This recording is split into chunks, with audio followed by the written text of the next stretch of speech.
Greetings, it is I, Tantus Naravan Dracovin, Lord and Emperor of the Dracovin Empire, and welcome. It is time to continue our discussion on the various campaign settings that have been introduced in Dungeons & Dragons, usually from AD&D. We started with, of course, Spelljammer, your Dungeons & Dragons adventures in space. Let's continue where we left off with important organizations you might want to know about when you're exploring space. Two more trade organizations today. First off is the Sindiath Line. This is an Elven organization based around the idea of taking passengers to various locations and using ships out for rent for also delivering mostly people. It's based around transportation effectively. If you're an adventurer that doesn't have a ship of their own, this is a great way of getting around, either as a crewmate or possibly even as a passenger.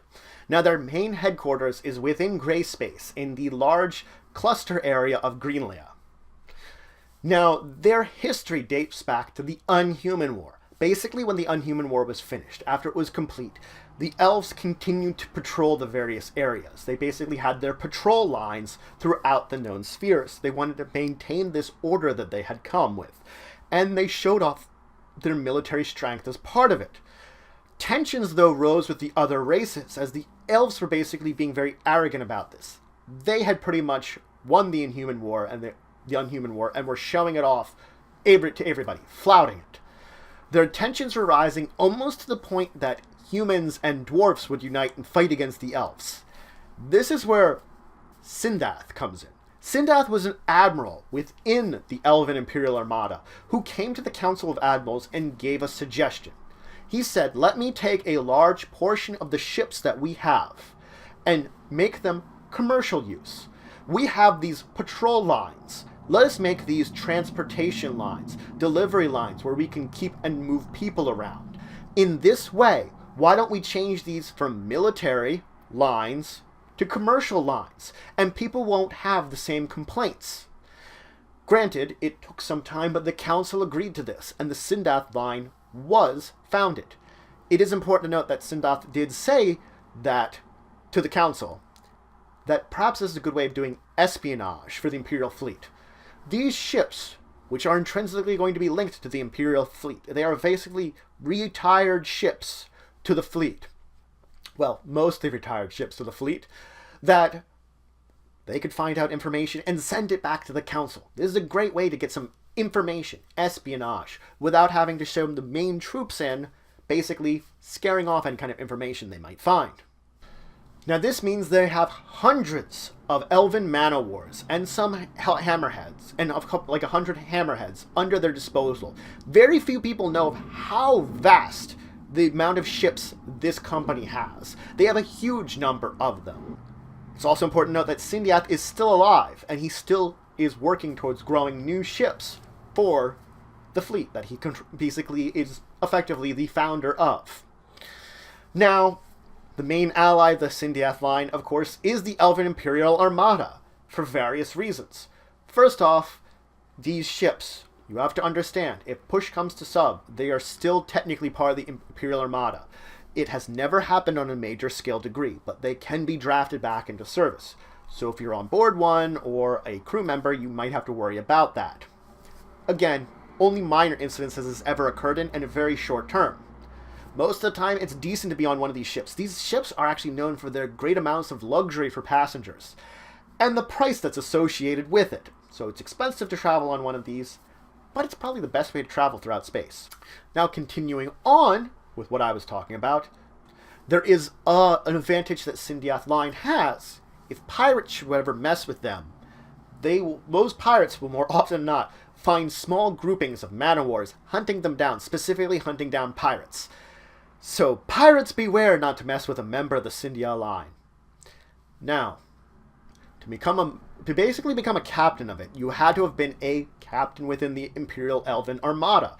If you were about 9th level and a captain, it's part of a retirement almost that you become a captain of one of these ships. Any other race itself could join up as a member of the crew. Traditionally, there are a few that they dislike. They don't anything that's not an ally of elves. They basically keep off their ships in general. But most races can easily be accepted as crewmates. Things like dwarfs, though, they tend to shy away from it anyway in the first place. They don't like the, kind of light work lightweightness of elven vessels that oftentimes keeps them away from serving on board these ships.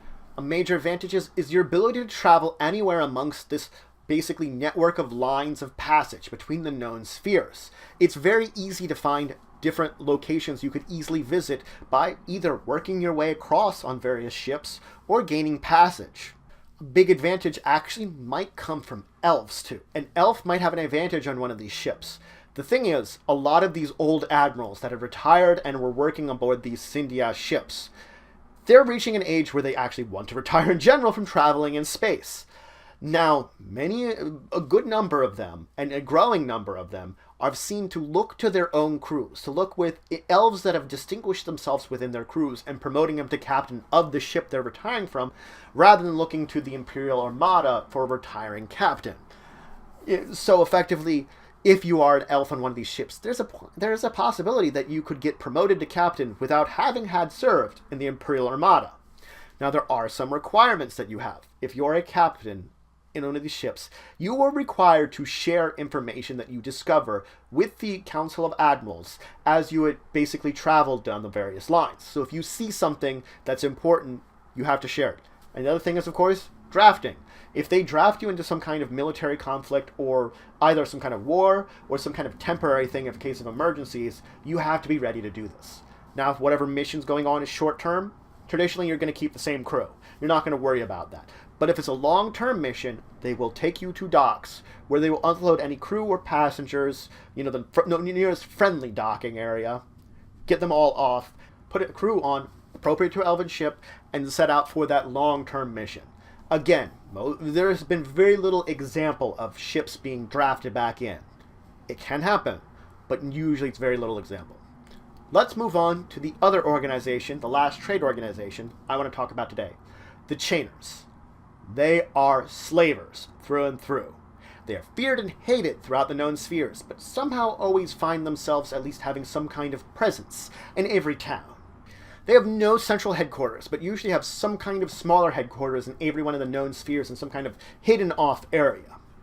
They specialize in taking large groups of slaves to areas that would be unfamiliar to them. The idea being, if you take these slaves to a location they don't know about, they're less likely to try to escape. These slavers here are not about the individual. They don't look at the slaves they take. They're about quantity over quality. So they don't go for exotic slaves or personal slaves or anything of any real quality. They just take a lot of large numbers and do big business that way. They are smart enough not to take slaves from the ports they're usually at. They do worry about getting noticed by authorities, so it's really hard for them to be convinced to do anything on these ports. And they also are known to do things to refresh their air before they get to port. They don't want to pay the tax on refreshing air, so that's what they do. They try to refresh that air before they get the ship into dock, especially because they have a lot of people on board. A lot of living things on board, really. They don't really take their cargo off the ship wherever they go to because they don't want to deal with the possible confiscation or the problems with the authorities that might occur at whatever location they're visiting. Maybe they're just there to refresh supplies. They're not necessarily there to sell their wares. And if it's a place that doesn't like slavery, they're not going to say anything if you keep them on board your ship. Now, to join the Chainers is actually really easy. You basically go up to them and effectively join. If you're terrible at being the job you have, you might find yourself in the cargo hold. So that's the thing. Don't be terrible. The pay is actually really good for being a member of them, but there is very little chance of vertical advancement. Most of the time, you effectively have to purchase your own ship to have any kind of advancement within the group. Now, they take any race, but primarily humans become these. Other races do have a little worry about them. If you're a non-human race, if your captain is like a Xeno and basically is human first, you might end up in the cargo hold at the end of your journey. So that's the thing about non-humans joining the Chainers, is you have to worry about that. I mean, unless you're the captain yourself, or the captain is not human first, you might get lucky then.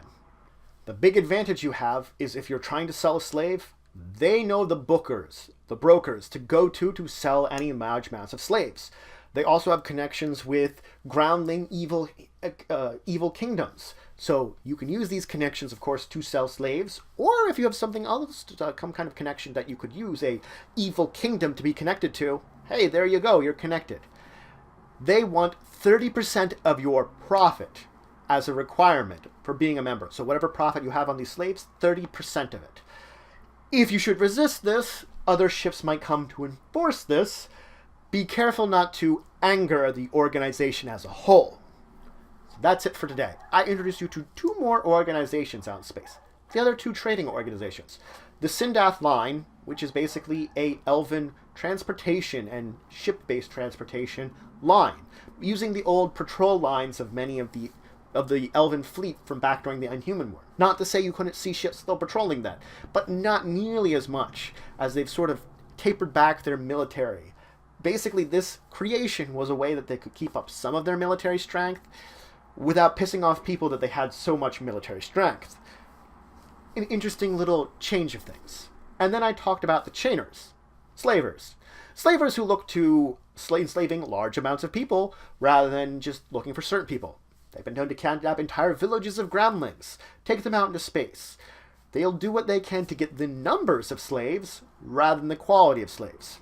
And they're, of course, not against trading to mind flayers, Neogi, those that would use these slaves for their own actual reasons. So it's an interesting, but interesting organization in the way that they do things. Not accurately, just largely. In the next episode, I'm going to start talking about the organizations that don't fall in any of these categories and try to finish up the organizations that you can find in space. But if you have any questions, comments, anything you say, anything you think I left out, please leave in the comments below. Please like, share, and subscribe. It shows you for the channel, the Empire, the work I do. If you want to show some extra support, you could always check out my Patreon. Link in the description below. But regardless, until the next time, I bid you farewell.